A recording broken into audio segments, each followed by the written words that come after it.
monkeys come in, and it is eating chickpeas. I see. And these are wild monkeys, not very friendly ones, but this one has become friendly with us in this wild area. And there are a lot of monkeys, but not each and every monkey comes closer to the humans, because usually humans try to actually yes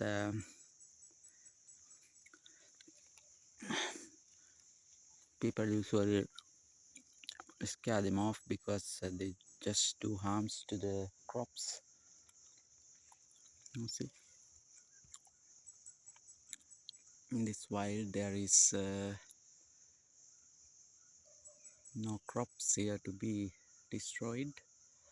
Coconuts, plantains, and other fruits, they destroy. They eat and destroy, and that's the problem. Thank you for watching.